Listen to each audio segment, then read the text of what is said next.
Hello friends, welcome to Velraj and crime diaries.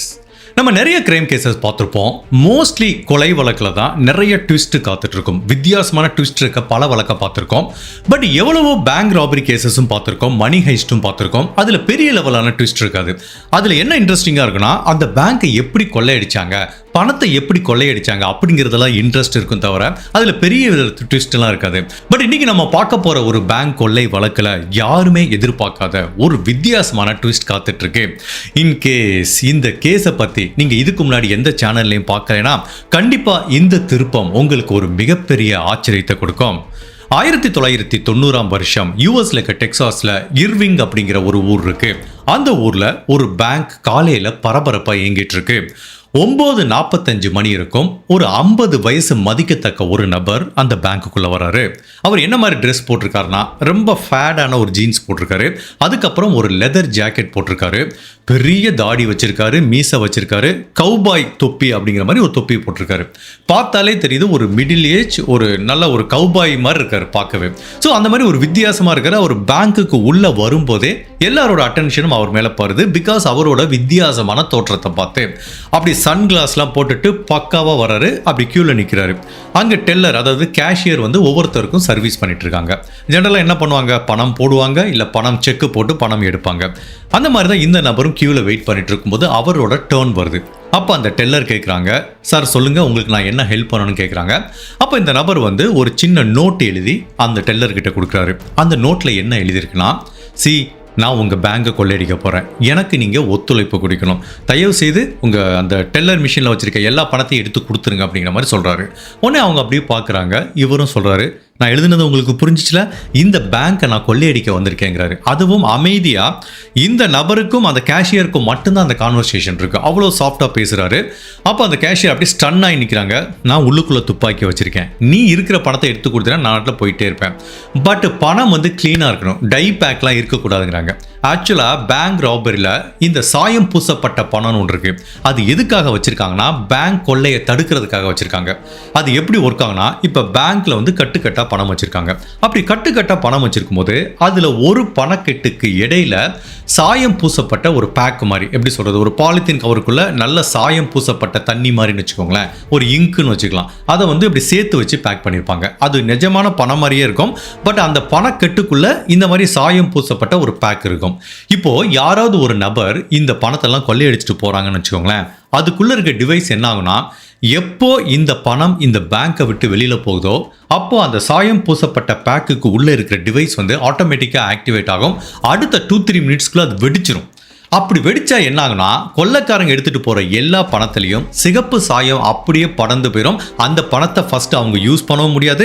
இப்படி சிகப்பு சாயம் திடீர்னு வெடிச்சு செதறிச்சுனா என்ன அர்த்தம்னா, யாரோ பேங்க் பணத்தை கொள்ளையடிச்சிட்டு போயிருக்காங்கன்னு பொதுமக்களுக்கும் தெரிய வரும், போலீஸுக்கு தெரிய வரும், ஈஸியாக அவங்கள பிடிச்சிடலாம். அதனால தான் இந்த நபர் பேங்க் கொள்ளையில நல்ல எக்ஸ்பீரியன்ஸா இருக்கிறதுனால அந்த டெல்லர் கிட்ட என்ன சொல்றாரு, இந்த சாயம் பூசப்பட்ட பணம்லாம் வேணாம், எனக்கு கிளீனான பணம் வேணுங்கிறாங்க. உடனே அந்த டெல்லரும் இப்படி பார்க்குறாரு. $10,000 இருக்குன்னு கேட்குறாரு. சரி பரவாயில்ல கொடுங்கன்ட்டு அந்த $10,000 அந்த நபர் வாங்கிக்கிறாரு. அவரோட தொப்பி அப்படி கீழே எடுத்து வச்சுட்டு தேங்க்யூ மேம் அப்படின்ட்டு என்னமோ சர்வீஸ் பண்ண மாதிரி தேங்க்யூ சொல்லிட்டு அவர் ஆட்டில் கேஷுவலாக நடந்து போறாரு. உடனே அடுத்து இந்த அலாரம் அடிக்கிறாங்க, போலீஸ் வர்றாங்க, அந்த ஏரியாவை சல்லடை போட்டு தேடுறாங்க. இந்த 50 வயசு கவுபாயை எங்கேயுமே அவங்களால கண்டுபிடிக்க முடியல. இப்போ போலீஸ் என்ன பண்ணுறாங்க, அங்கே இருக்கிற ஐ விட்னஸ் கிட்ட விசாரிக்கிறாங்க. ஒவ்வொருத்தரும் ஒவ்வொரு விதமான டிஸ்கிரிப்ஷன் சொல்கிறாங்க. சார் அவனோட கண்ணு ப்ளூ கலரில் இருந்துச்சுங்கிறாங்க, இன்னொருத்தன் ப்ரௌன் கலரில் இருந்துச்சுங்கிறாங்க. சார் அவன் வந்ததுலேருந்தே ரொம்ப அமைதியாக இருந்தான், யாருக்கிட்டையும் அனாவசியமாக பேசலைங்கிறாங்க. இப்போ அந்த டெல்லர் கிட்ட விசாரிச்சா, உங்களை எப்படி மிரட்டினா, துப்பாக்கி எதுவும் காட்டினான்னு கேட்டால் இல்லை சார், துப்பாக்கி உள்ளே வச்சிருக்கேன்னு சொன்னான், ஆனால் கடைசி வரைக்கும் துப்பாக்கியை காட்டவே இல்லைங்கிற மாதிரி அந்த டெல்லர் சொல்கிறாங்க. ஒட்டு மொத்தத்தில் ஜஸ்ட் ஒரு நார்மல் கஸ்டமர் மாதிரி ஒரு 2-3 மினிட்ஸ்க்குள்ளே $10,000 கொள்ளையடிச்சிட்டு கண் இமைக்கும் நேரத்துக்குள்ள அந்த நபர் மறைஞ்சு போயிடுறான். ஜென்ரலா இந்த மாதிரி கொள்ளைக்காரங்க சக்சஸ்ஃபுல்லா ஒரு கொள்ளையை நடத்தி முடிச்சிட்டாங்கன்னா அவங்க வந்து இதை ஸ்டாப் பண்ண மாட்டாங்க. போலீஸ் நம்மளை பிடிக்கலைன்னா அவங்களோட தைரியம் 2 மடங்கு அதிகமாகும், தொடர்ந்து அந்த கிரைமை பண்ணுவாங்க. ஸோ இவ்வளவு ஈஸியாக ஜஸ்ட் வாக்இன் பண்ணி ஆயிரக்கணக்கான டாலரை கொள்ளையடிச்சிட்டு போன அந்த கவுபாய் சும்மா இருப்பானா, திரும்பவும் அவனோட வேலையை காமிக்க ஆரம்பிக்கிறான். டிசம்பர் மாதம் 1991 இதே மாதிரி டெக்சாஸில் இருக்க ஒரு பேங்க்குக்கு போகிறான். இதே கெட்டப்பு, கவுபாய் தான், தாடி மீசை, கவுபாய் தொப்பி, சன்கிளாஸு, கேஷுவலாக நடந்து வரான். ஒரு நோட் எழுதி கொடுக்குறான், டெல்லரை மிரட்டுறான், ஒரு $10,000 வாங்கிட்டு போயிட்டே இருக்கான். உடனே போலீஸும் அடுத்த ஒரு 10 நிமிஷத்துக்குள்ளே வராங்க. அங்கேயும் அவனை பிடிக்க முடியல. ஸோ இந்த கிரைம் நடந்து 2 மாதம் கழிச்சு ஜான்வரி மாதம் 1992 இதே டெக்சாஸில் இருக்க கார்லாண்ட் அப்படிங்கிற ஊரில் இருக்க ஒரு பேங்க்குக்கு இதே மாதிரி வர்றான், இதே பேட்டர்னில் வர்றான், இதே மாதிரி க்யூவில் நிற்கிறான், இதே மாதிரி ஒரு $15,000 கொள்ளையடிச்சிட்டு போயிடான். உண்மையிலேயே டெக்சாஸ் போலீஸுக்கு பயங்கர டென்ஷன் ஆயிடுச்சு. என்னடா அது கேஷுவலாக வாக்கின் பண்ணி வந்து இப்படி கொள்ளையடிச்சிட்டு போகிறானே அப்படிங்கிற மாதிரி. இப்போ போலீஸும் எவ்வளவு முயற்சி பண்ணியும் அவரை பிடிக்க முடியல.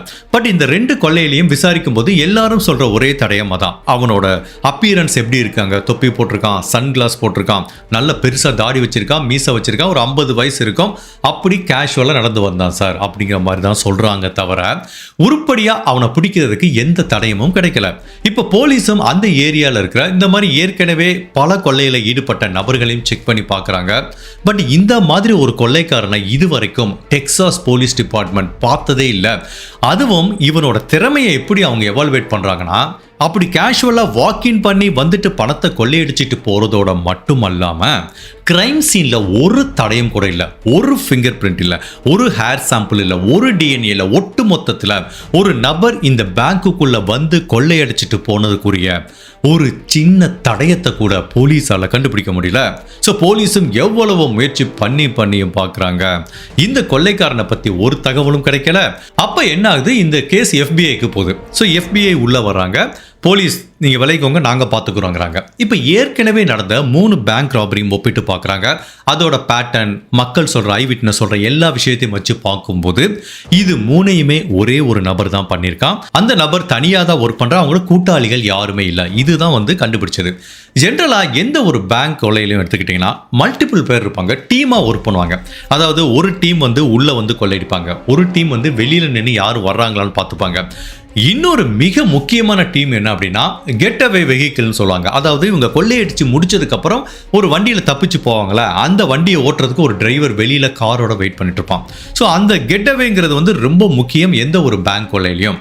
அப்போ ஒரு தனிநபர் 3 பேங்கையும் கொள்ளையடிச்சிட்டு போயிருக்கானா, அவன் எப்படி தப்பிச்சு போனாங்கிற மாதிரி பார்க்கும்போது இந்த பேங்க்ல இந்த கொள்ளை நடந்தப்போ வெளியில இந்த நிறைய பேர் என்ன சொல்றாங்கன்னா, ஒரே மாதிரி கார் டிஸ்கிரிப்ஷனை சொல்றாங்க. கிராண்ட் பிரிக்ஸ் அப்படிங்கிற ஒரு ஆரஞ்சு கலர் கார்ல தான் அவன் தப்பிச்சு போனதா நிறைய பேர் பார்த்திருக்காங்க.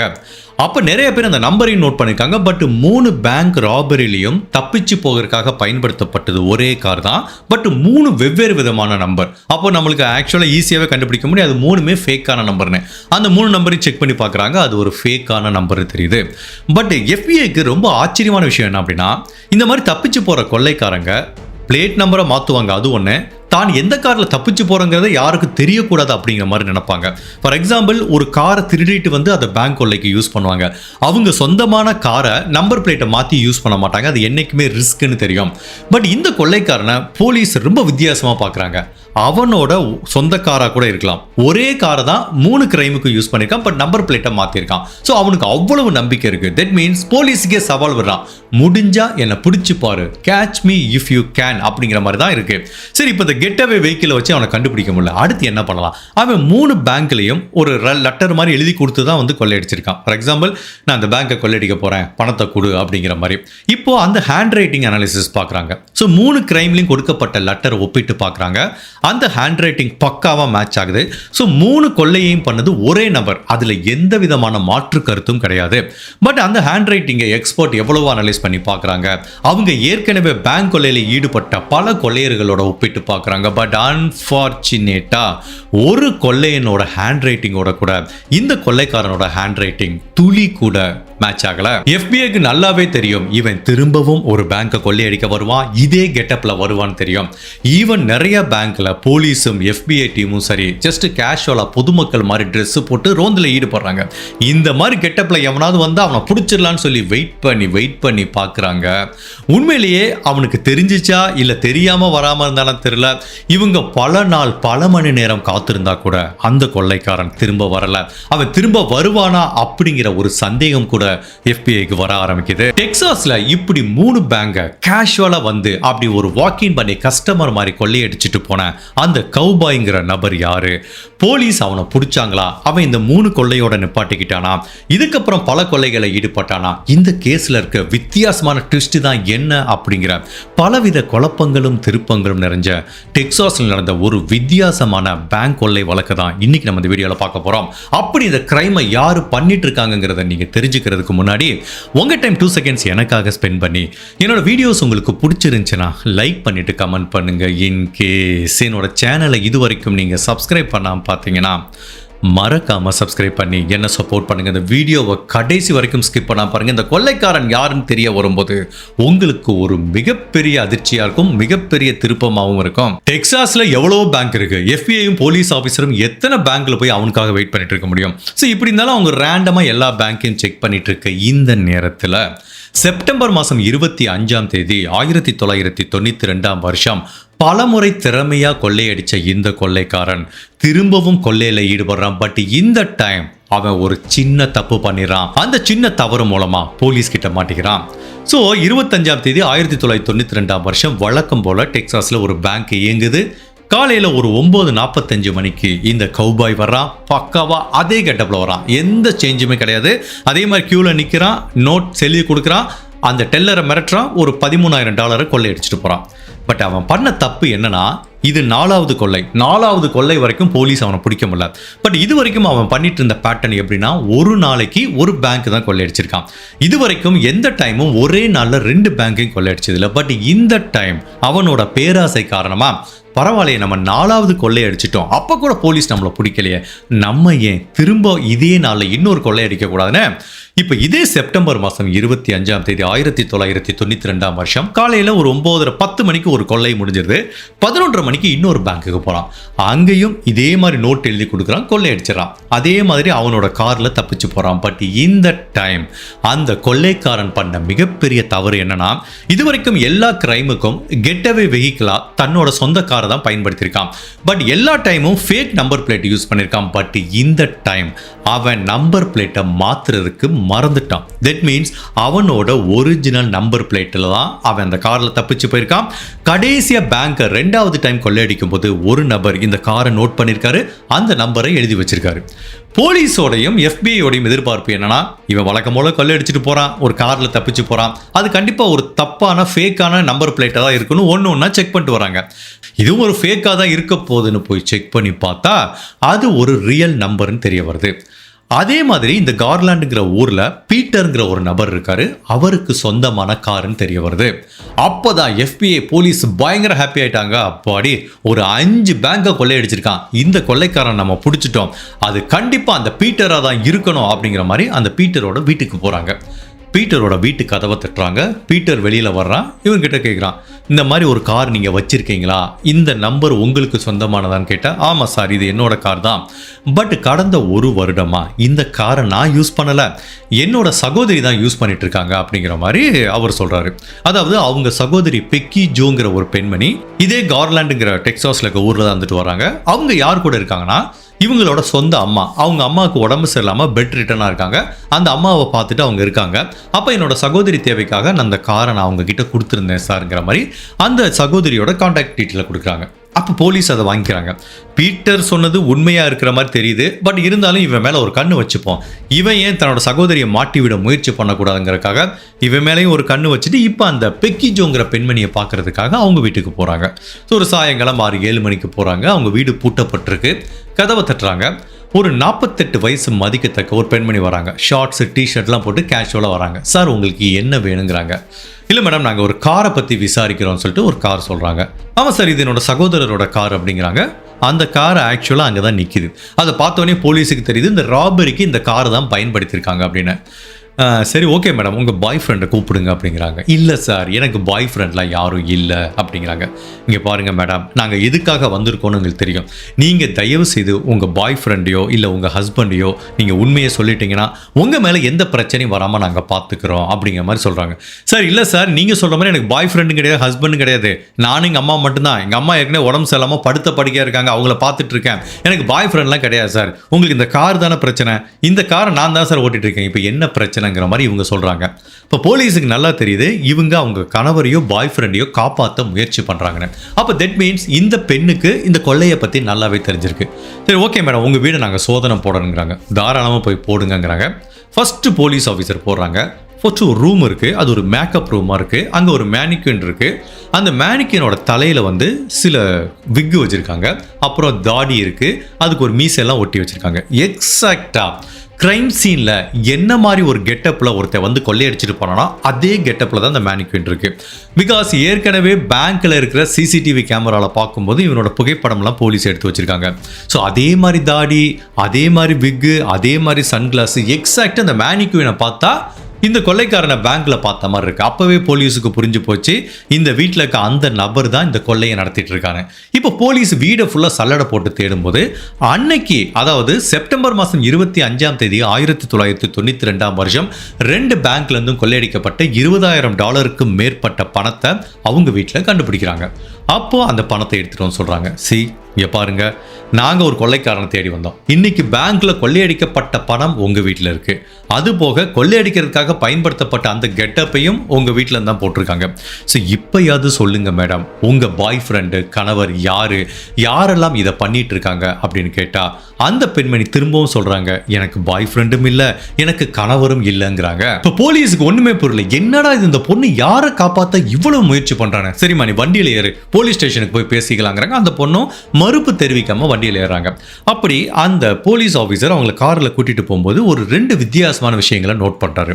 அந்த பெண்ணோட தலைப்பகுதியில் எல்லாம் ஒயிட்டா தெரியுது. அதாவது நம்ம தலையில டேண்ட்ரஃப் இருக்கும்ல, அந்த டேண்ட்ரஃப் மாதிரியே இருக்கு. அவருக்கு ஒண்ணுமே புரியல. அப்பதான் பக்கத்துல போய் கொஞ்சம் உற்று நோக்கி பார்க்கும்போது அது டேண்ட்ரஃப்ல அவங்க ஹேரை டை பண்ணியிருக்காங்க, ஒயிட் கலரில் மாற்றிருக்காங்க அப்படிங்கிற மாதிரி தெரியுது. பட் எதுக்காக இந்த பெண் தன்னோட ப்ரௌன் கலரில் இருக்க முடிய ஒயிட் கலரில் மாற்றிருக்கணும் அப்படிங்கிற மாதிரி ஒரு டவுட் வருது. அதுக்கப்புறம் அந்த பெண்ணோட மூக்கு பகுதியில் பார்க்கும்போது சில பசைகள் இருக்கிறத பார்க்குறாங்க. அந்த பசைகளை வச்சு அவங்க என்ன கண்டுபிடிக்கிறாங்கன்னா, இந்த பெண் தலைக்கு விக்கு வச்சுருக்காங்க, அதுக்கப்புறம் அந்த ஹேரை கொஞ்சம் ஒயிட்டாக மாற்றிருக்காங்க சைடில், அதுக்கப்புறம் மீசையை வந்து ஒட்டியிருக்காங்க. அப்படிங்கும்போது ஒருவேளை போலீஸுக்கு ஒரு சின்ன சந்தேகம் வருது.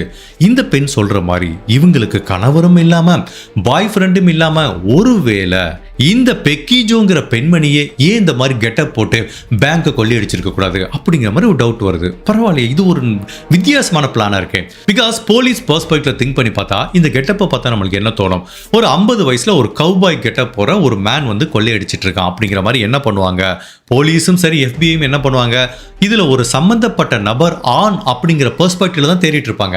ஒரு பெண் மேல சந்தேகமே வராது. ஸோ ஈஸியா தப்பிச்சிடலாம்.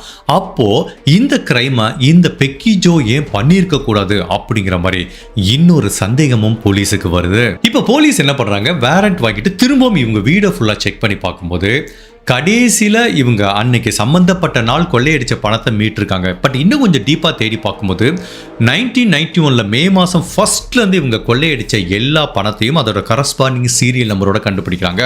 ஸோ தட் மீன்ஸ் இந்த வீட்டில் இருக்க ஒரு நபர் தான் இந்த 5 பேங்க் கொள்ளையிலும் ஈடுபட்டது. அவங்க வீட்டில் வேற ஆண் இல்லை அப்படின்னா இந்த பெண்மணி தான் கவுபாய் மாதிரி ஒரு ஆண் மாதிரி வேடமிட்டு இவ்வளோ நாள் போலீஸையும் எஃபிஐயும் ஏமாத்திட்டு இருக்காங்க அப்படிங்கிற ஒரு வித்தியாசமான விஷயத்தை கண்டுபிடிக்கிறாங்க. எஃபிஐ அவங்களோட எக்ஸ்பீரியன்ஸ்ல எவ்வளவோ பேங்க் கொள்ளையர்களை பார்த்துருப்பாங்க, எவ்வளோ பேரோட திறமையான பிளானிங்கை பார்த்து வேந்து போயிருப்பாங்க. பட் இந்த மாதிரி ஒரு பிளானிங்கை யாருமே பார்த்ததில்லை. பிகாஸ் எஃபிஐக்கு முதல்ல இருந்தே என்ன டவுட்னா, பேங்க் கொள்ளை அப்படின்னா ஒரு லட்சக்கணக்கான டாலர் பணத்தை தான் கொள்ளையடிப்பாங்க, அவ்வளோ ரிஸ்க் எடுத்து வருவாங்க. பட் இந்த கொள்ளையினோட ஸ்ட்ராட்டஜியே ரொம்ப வித்தியாசமா இருக்கு. ஒரு நார்மலா நடந்து வர்றான், அப்படி ஒரு கஸ்டமர் மாதிரி பேசுறான், உடனே ஏதோ ஒரு நோட் எழுதி கொடுக்குறான், $10,000 எடுத்துட்டு போயிட்டே இருக்கான். அவ்வளவு சிம்பிளா கொள்ளையடிச்சதுனால இவனை பார்த்து FBI வியந்து போயிருக்காங்க.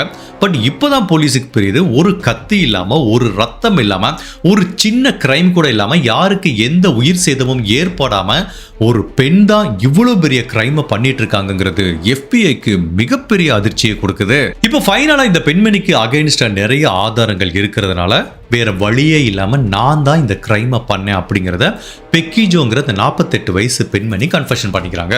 ஓகே சார், என்னோட குடும்ப சூழ்நிலை, எனக்கு வறுமை, பணம் தேவைப்பட்டது, என்னோட அம்மா பெட் ரிட்டனாக இருக்காங்க, அவங்கள காப்பாற்றணும், எனக்கு சரியான வேலை வாய்ப்பும் இல்லை, எனக்கு உதவி செய்யறதுக்கு யாரும் இல்லை, என்னோட சகோதரரும் உதவி செய்யல, அதனால தான் வேற வழி இல்லாமல் இந்த மாதிரி கொள்ளையில் ஈடுபடுற மாதிரி எனக்கு ஒரு ஐடியா வந்துச்சு. அப்போதான் ஒரு நாள் ஒரு மேகசின் படிச்சுட்டு இருந்தேன். அதில் ஒரு கதை படித்தேன். அதில் ஒரு பெண் ஆண் மாதிரி வேடம் போட்டு ஒரு கொள்ளை நடத்த நிகழ்வை பற்றி படித்தேன். அப்போ என் மனசில் அது ஒரு ஐடியாவாக வந்துச்சு. அதனால தான் இந்த மாதிரி கௌபாய் மாதிரி ஒரு கெட்டப்பு போட்டு பேங்க்கில் போய் கொள்ளையடித்தேன். ஃபஸ்ட்டு ஒரு 2-3 கொள்ளை கொஞ்சம் சேலஞ்சிங்காக இருந்துச்சு, அப்புறம் ரொம்ப ஈஸியாக இருந்தது. போலீஸ் கண்டிப்பாக ஒரு ஆணை தான் தேடுவாங்க, என்னை தேடி வரமாட்டாங்கங்கிறத நினச்சிட்டு இருந்தேன். பட் நான் ஒரு சின்ன தவறு பண்ணிட்டேன். என்னோட காரில் நம்பர் பிளேட்டை மாற்ற மறந்துட்டேன். ஸோ நான் ஒத்துக்கிறேன் சார், இந்த 6 கொள்ளைகளையும் நான் தான் பண்ணேன் அப்படிங்கிறத பெக்கி ஜோங்கிறத பெண்மணி வந்து அக்செப்ட் பண்ணிக்கிறாங்க. பட் இவங்க டிஃபென்ஸ் டீம் என்ன சொல்கிறாங்கன்னா, சார் பாருங்க சார், அவங்க அம்மா பெட் ரிட்டனாக இருக்காங்க, அவங்கள பாவம் காப்பாற்றுறக்காண்டி தான் அப்படி கொள்ளையடிச்சாங்கிறாங்க. பட் இதை காரணமாக வச்சு அவங்கள ரிலீஸ் பண்ண முடியுமா? கிரைம் தான், அதுக்கு என்ன காரணமாக இருக்கட்டும். பட் அப்படி இருந்தாலும் நீதிமன்றம் இவங்களுக்கு குறைவான தண்டனை கொடுக்கலாங்கிற மாதிரி முடிவு பண்ணுறாங்க. அதுக்குரிய காரணம் என்னன்னா, இவங்க பண்ண அந்த கிரைமோட நேச்சர். இதுவரைக்கும் எந்த கிரைம்லையும் ஒரு சின்ன ஆயுதம் கூட அவங்க பயன்படுத்தல. உள்ள துப்பாக்கி வச்சிருக்கேன்னு சொன்னாங்க தவிர எந்த இடத்துலையும் அதை பயன்படுத்தலை. ஏன்னா அவங்க கிட்ட உண்மையிலே துப்பாக்கியே இல்லை. ஸோ யாருக்கு எந்த உயிர் சேதமும் ஏற்படுத்தலை, ஒரு துளி ரத்தம் கூட வரல, ஒரு சின்ன காயம் கூட யாருக்குமே ஏற்படலை. ஒட்டுமொத்தத்தில் பணம் மட்டும்தான் லாஸ் ஆயிருக்கு. இவங்களால மற்றவங்களுக்கு எந்த தொந்தரவும் இல்லைங்கிறதுனால தோ இட்ஸ் எ கிரைம்னா கூட அதுக்கு பெரிய லெவலில் தண்டனை கொடுக்காம அவங்களுக்கு குறைவான தண்டனையா 3 இயர்ஸ் ஜெயில் தண்டனை கொடுக்குறாங்க. அவங்களும் அதை சந்தோஷமா ஏத்துக்கிறாங்க. ஓகே சார், நான் கன்ஃபெஷன் பண்ணிக்கிறேன், நான் அந்த தண்டனையை அக்செப்ட் பண்ணிக்கிறேங்கிறாங்க. ஃபைனலா இந்த கிரைமை பண்ண குற்றத்துக்காக பெக்கி ஜோங்கிற இந்த பெண்மணி ஜெயிலுக்கு போறாங்க. இந்த கதை இதோட முடிஞ்ச மாதிரி நம்மளுக்கு தெரிஞ்சா கூட இந்த கதையில பலவிதமான திருப்பங்கள் இருக்கு. ஏற்கனவே ஒரு பெண் ஆண் மாதிரி வேடமிட்டு கொள்ளையடிச்சது ஒரு வித்தியாசமான ட்விஸ்டா பார்த்தோம். பட் இந்த கதை இன்னமே முடியல, இன்னுமே பல விஷயங்கள் இந்த கிரைம்ல நடந்திருக்கு. ஸோ இப்போ இவங்க தான் பண்ண கிரைமுக்காக ஜெயிலுக்கு போறாங்க. ஒரு 2.5 வருடம் ஜெயிலில் இருக்காங்க. அதுக்கப்புறம் நன்னடத்தை காரணமாக அவங்கள ரிலீஸ் பண்ணிடுறாங்க. ஸோ ஜெயிலேருந்து வெளியில் வந்ததுக்கப்புறம் இந்த மாதிரி குற்றவாளிகள் என்ன பண்ணுவாங்கன்னா, எல்லா கிரைமையும் மறந்துட்டு அவங்க ஒரு நிம்மதியான வாழ்க்கையை வாழ்வாங்க. இவங்க அம்மாவும் ஏற்கனவே பெட் ரிட்டனாக இருக்கிறதுனால இவங்க திரும்பவும் தன்னோட அம்மா கூட வந்துட்டு அவங்க அம்மாவை பார்த்துட்டு ஒரு நிம்மதியான வாழ்க்கையை வாழ ஆரம்பிக்கிறாங்க. ஒரு சின்ன கம்பெனியில் அவங்களுக்கு கிளர்க்காக வேலை கிடைக்குது. ஸோ இப்படியே சில வருடங்கள் தன்னோட அம்மா கூட இருந்துட்டு வர இந்த நேரத்தில் 2002ஆம் வருஷம் அந்த வயசான பெண்மணி பெக்கி ஜோவோட அம்மா உடல்நிலை சரியில்லாமல் இறந்து போயிடுறாங்க. இதில் பெக்கி ஜோ பயங்கரமான மன அழுத்தத்துக்கு உள்ளாகிறாங்க. என்னதான் அவங்க அம்மா படுத்த படுக்கையாக இருந்தால் கூட இந்த உலகத்தில் அவங்களுக்குன்னு இருக்கிற ஒரே ஒரு நம்பிக்கையான சொந்தம் அப்படின்னா இந்த பெண்மணி தான். அவங்க சகோதரரோட அவங்களுக்கு சரியான டேர்ம்ஸ் இல்லை. ஸோ அவங்க அம்மா இல்லாதனால இவங்க வாழ்க்கையில் மிகப்பெரிய தனிமையும் மிகப்பெரிய அழுத்தத்தையும் மிகப்பெரிய மன வருத்தத்தையும் உணர்றாங்க. நம்மளுக்கு வாழ்க்கையே இல்லைங்கிற மாதிரி ஃபீல் பண்ணுறாங்க. பட் ஒரு ஸ்டேஜில் அவங்க ஃப்ரெண்ட்ஸ் ஃபேமிலி எல்லாத்துலேயும் என்ன சொன்னாங்கன்னா, என்னோட வாழ்க்கையில் எனக்கு ஒரு எய்ம் என்னென்னா மெக்சிகோவில் போய் ஒரு செட்டில் ஆகணும், அங்கே நல்லா காரு வீடு அப்படிங்கிற மாதிரி ஒரு நிம்மதியான வாழ்க்கையை வாழணுங்கிறது அவங்களோட நெடுநாள் கனவாக இருந்திருக்கு. இப்போ இந்த அமெரிக்காவில் இருக்க அம்மாவும் இல்லை, இனிமேல் தன்னோட கனவு தன்னோட இஷ்டப்படி தன்னோட வாழ்க்கையை வாழலான்னு அங்கே இருக்க ஃப்ரெண்ட்ஸ் எல்லாத்துட்டையும் என்ன சொல்கிறாங்கன்னா, நான் மெக்சிகோவுக்கு போகிறேன், இனிமேல் அமெரிக்காவுக்கு வரமாட்டேன், அங்கே போய் ஒரு நிம்மதியான வாழ்க்கையை வாழ போகிறேன்னு. அவங்க அம்மா மரணம் அடைஞ்ச சில மாதங்கள்லேயே இவங்க அமெரிக்காலேருந்து மெக்சிகோவுக்கு போகிறாங்க. இப்படியே சில வருடங்கள் உருண்டோடி போது டெக்சாஸில் இருக்க ஒரு பேங்க்ல வித்தியாசமான ஒரு கொள்ளை நடக்குது. ஒரு 60 வயசு மதிக்கத்தக்க வயசான நபர் பேங்க்குக்கு வராரு, கியூவில் நிற்கிறாரு. பட் அவரோட டேர்ன் வரும்போது ஒரு நோட்டில் எழுதி, இந்த பேங்க்கை நான் கொள்ளையடிக்க வந்திருக்கேன், என்கிட்ட உள்ள துப்பாக்கி இருக்கு, நீ இந்த பேங்க்ல பணத்தை தரலைன்னா உன்னை சுற்றுவேங்கிற மாதிரி மிரட்டினதுக்கப்புறம் இப்போ அந்த டெல்லர் என்ன பண்ணுறாரு, அவர்கிட்ட இருந்த ஒரு $13,000 பணத்தை கொடுத்துறாரு. ஸோ இந்த இன்சிடென்ட்டை பற்றி போலீஸுக்கும் தகவல் கொடுக்கப்படுது. இப்போ போலீஸ் என்ன பண்ணுறாங்க, அந்த பேங்க்குக்கு வந்துட்டு போனால் ஒரு வயசான நபர்கள், ஒரு ஆண் 60 வயசு ஆண், ஒரு தாத்தா மாதிரி ஒரு நபரை தேடுறாங்க. ஃபைனலாக ஒருத்தர் சந்தேக வளையத்துக்குள்ளே வராரு. அவரை பிடிச்சி விசாரிக்கிறாங்க. அவர்கிட்ட போய் லைட் டிடெக்டர் டெஸ்ட்லாம் பண்ணி பார்க்குறாங்க. பட் கடைசியில் அவர் பண்ணலைன்னு தெரிய வருது. ஸோ போலீஸ் எவ்வளவோ முயற்சி பண்ணியும் கூட இந்த நவம்பர் மாதம் 2004 நடந்த கிரைமை அவங்களால சால்வ் பண்ண முடியல. அந்த பேங்க் கொள்ளையை யாரு பண்ணாங்கிறத அவங்களால கண்டுபிடிக்க முடியல. பட் போலீஸால பல வருடங்களுக்கு முன்னாடி இந்த மாதிரி டெக்சாஸ்ல கவுபாய் மாதிரி வேடமிட்டு ஒரு பெண் இந்த மாதிரி கொள்ளையடிச்சாங்க, அந்த கேஸை பத்தி அவங்களால லிங்க் பண்ண முடியல. அவங்க தான் இங்கே வெளியூர் போய் செட்டில் ஆயிட்டாங்க, திரும்ப இப்ப தாத்தா மாதிரி ஒருத்தர் வந்து கொள்ளையடிக்கிறாரு அப்படிங்கிற மாதிரி அவங்களால போலீஸால லிங்க் பண்ண முடியல. இது உண்மையிலேயே அந்த பெக்கி ஜோ திரும்ப வந்துட்டாங்களா அப்படிங்கிற மாதிரி போலீஸால யூகிக்க பண்ணல. பட் ஆக்சுவலா இந்த கிரைமை பண்ணது நம்ம பெக்கி ஜோ தான்.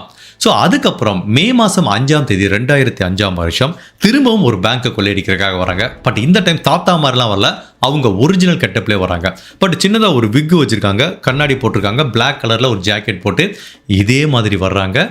அங்கே டெல்லர்கிட்ட மிரட்டுறாங்க. பட் எனக்கு கையில் இருக்க கேஷ்லாம் வேணாம், உள்ளேருந்து நிறைய பணத்தை எடுத்துகிட்டு வாங்குற மாதிரி மிரட்டுறாங்க. பிகாஸ் அவங்கள பொறுத்த வரைக்கும் இந்த 2-3 வருடம் மெக்சிகோவில் போய் எந்த வருமானமும் இல்லாமல் கஷ்டப்பட்டதுனால, ஓகே நம்மளுக்கு ஏற்கனவே தெரிஞ்ச தொழில் இருக்குது, சக்ஸஸ்ஃபுல்லாக பண்ணியிருக்கோம், இந்த டைம் ஒரு 1 or 2 times அதை ஒரு பிரச்சனை இல்லாமல் பண்ணிட்டு திரும்ப மெக்சிகோவுக்கு போய் செட்டில் ஆகிடலான்னு சொல்லிட்டு ஒரு பேங்க்கை கொள்ளையடிச்சிருக்காங்க. அப்போ யோசிச்சு பார்க்குறாங்க, இந்த மாதிரி சின்ன சின்னதாக அடிச்சு என்ன பண்ண, ஒரு பெருசாக அடிப்போம், அதோட போய் செட்டில் ஆகிடலாம் தான். 2வது டைம் இந்த பேங்க்குக்கு வரும்போது அவர்கிட்ட லாக்கர்லேருந்து நிறைய பணத்தை எடுத்துகிட்டு வர சொல்கிறாங்க. பட் அந்த டெல்லர் என்ன பண்ணுறாரு, ரொம்ப விவரமாக, பட் அந்த டெல்லர் என்ன பண்ணுறாரு, சாயம் பூசப்பட்ட பண பேக் இருக்குது பார்த்தீங்களா, அதையும் உள்ள சொருகி வச்சு கொடுத்துறாரு. அப்போ என்ன நடக்கும், இந்த பேங்கை விட்டு அவங்க வெளியில் போனாலே அது கண்டிப்பாக வெடிச்சு சதறிடும். பட் இந்த பெண்மணி அவசரத்தில் அதை நோட் பண்ணல. பிகாஸ் இவருக்கு நிறைய பண்டிலாக பணத்தை கொடுத்துருக்காங்க. இடையில வந்து அந்த சாயம் பூசப்பட்ட பணக்கட்டை வந்து உள்ள சொருகி கொடுத்துருக்காங்க. ஸோ இவங்களும் அந்த டெல்லருக்கு தேங்க்யூ சொல்லிட்டு ஒரு பெரிய பணத்தை எடுத்துட்டு இவங்க வந்து என்ன பண்ணிக்காங்க, மெக்சிகோலேருந்து ஒரு பெரிய வேனில் வந்திருக்காங்க. அந்த வேனில் போய் பணத்தை வைக்க போகிறாங்க. அப்படி இவங்க பேங்க்லேருந்து கொஞ்சம் தூரம் போனவனே அது ஒரு சில நிமிடங்களே அது ஆக்டிவேட் ஆயிரும். இவங்க எப்போ அந்த வேனு கிட்ட போகிறாங்களோ திடீர்னு வெடிக்குது. பார்த்தா உள்ள இந்த சிகப்பு கலரில் சாயம் வருது. அதுவும் பேங்க்குக்கு பக்கத்தில் இந்த மாதிரி வெடிக்கும் போது எல்லாத்துக்குமே நல்லாவே தெரியும் இது கண்டிப்பாக கொள்ளையடிக்கப்பட்ட பணம்னு. உடனே எல்லாருமே இந்த பெண்ணை பிடிக்க முயற்சி பண்ணுறாங்க. இவங்க வேனில் ஏறி தப்பிச்சு போகிறாங்க. இந்த டயத்தில் FBI போலீஸ் எல்லாத்துக்கும் தகவல் கொடுக்கப்படுது. உடனே போலீஸ் ஆஃபீஸர் ரவுண்டு வந்து இந்த வேனை சுற்றி வளைச்சிடுறாங்க. இப்போ என்ன பண்ணுறதுனே தெரியல. இங்கேருந்து போலீஸ் வார்னிங் கொடுக்குறாங்க, இங்கே பாருங்கள் உங்களை நாங்கள் பிடிச்சிட்டோம், உடனே வெளியில் வாங்கினேன். பட் போலீஸை பொறுத்த வரைக்கும் உள்ளே எத்தனை பேர் இருக்காங்கன்னு தெரியாது. அந்த பெண்மணி உள்ளேருந்து கம்யூனிகேட் பண்ணுறாங்க, நான் மட்டும்தான் இருக்கேன், நான் கொஞ்சம் யோசிக்கிறேன், எனக்கு என்ன முடிவு எடுக்கிறேன்ட்டு. ஸோ போலீஸும் பொறுமையாக காத்திருக்காங்க. அப்போ இவங்க என்ன வச்சுருக்காங்கன்னா, உள்ளே வந்து 2 துப்பாக்கி வச்சுருக்காங்க. ஒன்று ஒரிஜினல் துப்பாக்கி, இன்னொன்று பொம்மை துப்பாக்கி. இவங்க என்ன நினச்சாங்க, இதெல்லாம் பொம்மை துப்பாக்கி எடுத்துகிட்டு இப்படி வெளியில் வர்றாங்க, போலீஸை நோக்கி இப்படி காமிக்கிறாங்க. போலீஸ் என்ன நினச்சிட்டாங்க, இவங்க நம்மளை சுட வர்றாங்க அப்படின்ட்டு. ஒரு 4-5 போலீஸ் ஆஃபீஸர் இந்த பெண்மணியை நோக்கி சொல்கிறாங்க. அந்த இடத்துலையே பெக்கி ஜோ பரிதாபமாக இறந்து போயிடுறாங்க. அதுக்கப்புறம் போலீஸ் ஆஃபீஸர் இந்த வேனுக்குள்ளே போய் பார்க்குறாங்க. அங்கே உண்மையான துப்பாக்கி இருக்குது. அதுக்கப்புறம் இந்த சாயம் பூசி வெடிச்சு சிதறின பேங்க்லேருந்து கொள்ளையடிக்கப்பட்ட பணம் இருக்குது. பட் அந்த வேனுக்குள்ளே வேற யாருமே இல்லை. அப்போ தான் போலீஸுக்கு தெரிய வருது, 1990s மிட்ல இந்த மாதிரி கவுபாய் மாதிரி வேஷம் போட்டு ஒரு பெண் நிறைய பேங்க்கை கொள்ளையடிச்சாங்க. அந்த பெண் ஜெயிலுக்கு போயிட்டு திரும்பவும் அதே பெண் தான் அந்த கிரைமை பண்ணிட்டு இருக்காங்க அப்படிங்கிறது போலீஸுக்கு அப்பதான் தெரிய வருது. ஃபைனலா இந்த இன்சிடென்ட்க்கு அப்புறம் இந்த கவுபாய், அதுக்கப்புறம் இந்த வயசான நபர் கொள்ளையடிச்சது பெக்கி ஜோ, இந்த வழக்கு வந்து ஃபைனலா முடிவுக்கு வருது. இந்த பேங்க் கொள்ளை பார்த்தீங்கன்னா அமெரிக்க மக்கள் கிட்ட வித்தியாசமா பேசப்பட்ட ஒரு முக்கியமான வழக்கு.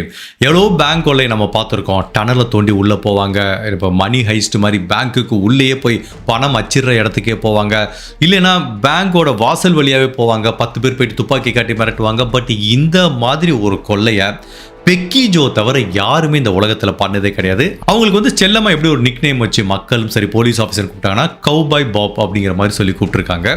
பட் என்னதான் அந்த பெண்மணி இறந்து போனால் கூட வரலாற்றில் வித்தியாசமான ஒரு கொள்ளை நிகழ்த்தின பெண்மணி அப்படிங்கிற ஒரு பேர் அவங்களுக்கு இருக்கும். பட் இவங்க பண்ண இந்த மெத்தடை ஃபாலோ பண்ணி அதுக்கப்புறம் நிறைய பேர் கிரைம் பண்ண ட்ரை பண்ணாங்க. பட் நிறைய பேர் போலீஸ் கிட்ட மாட்டிக்கிட்டாங்க. மேபி இந்த பெண்மணி கொஞ்சம் வித்தியாசமாக திங்க் பண்ணி பண்ணதுனால இனிஷியலாக போலீஸ் கிட்ட தப்பிச்சுக்கிட்டாங்க. பட் அகைன் நம்ம எல்லா கிரைம்லையும் சொல்றதா, நீங்க எவ்வளவு திறமையான குற்றவாளிகளாக இருந்தால் கூட, எவ்வளவு திறமையாக பிளான் பண்ணி பண்ணால் கூட நம்ம நிறைய பண்ணிட்டு வருவோம். பட் நம்மளையும் அறியாமல் ஒரு மிஸ்டேக் விட்டுருவோம். 100% ஒரு டைம் பர்ஃபெக்டாக பண்ணலாம், 2வது டைம் பண்ணலாம், பட் எல்லா டைமும் பண்ண முடியாது. இவங்க ஃபர்ஸ்ட் என்ன பண்ணாங்க, 4 டைம் கரெக்டாக பண்ணாங்களா, 5வது டைம் நம்பர் பிளேட்டை மாற்ற மறந்துட்டாங்க, அந்த ஒன்றுலேயே மாட்டிக்கிட்டாங்க. சரி, அட்லீஸ்ட் அந்த கிரைமை மன்னிச்சு ஒரு 3 வருஷம் தண்டனை கொடுத்து இவங்களுக்கு ஒரு நல்ல வாழ்க்கையை அமைச்சு கொடுக்க கடவுள் ஒரு வாய்ப்பு கொடுத்துருக்காரு.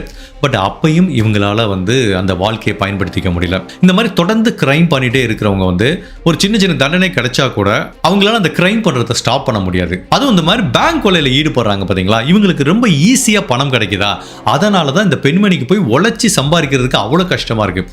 நம்ம என்னப்பா சும்மா பேங்க்ல அப்படி வாக்கின் பண்றோம், ஒரு $10,000 $20,000 கிடைக்குது, ஈஸியா வந்துருது, அதை வச்சுட்டு ஒரு வருஷம் ஒரு சொஃபஸ்டிகேட்டான வாழ்க்கையை வாழலாமே அப்படிங்கிற மாதிரி ஒரு சோம்பேறித்தனத்தினால தான் இந்த மாதிரி குறுக்கு வழியை தேர்ந்தெடுக்கிறாங்க.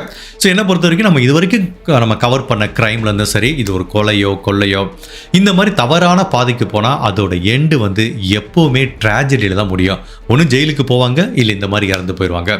ஸோ மேக் ஷுர் இந்த மாதிரி கிரைம் பண்ணுறதுக்கு முன்னாடி ஒரு டைம் இல்லை 10 டைம் நல்லா யோசிச்சுக்கோங்க. இந்த மாதிரி கவுபாய் மாதிரி வித்தியாசமா திங்க் பண்ணி கொள்ளையடிச்ச இந்த பெக்கி ஜோங்கிற பெண்மணியோட இந்த பேங்க் கொள்ளை வழக்கை பத்தி நீங்க என்ன நினைக்கிறீங்க? உங்களோட கருத்தை மறக்காம இந்த வீடியோல பதிவு பண்ணுங்க. இந்த மாதிரி அனதர் கேஸ்ல உங்களை சந்திக்கிறேன். Till then, stay safe, take care, bye.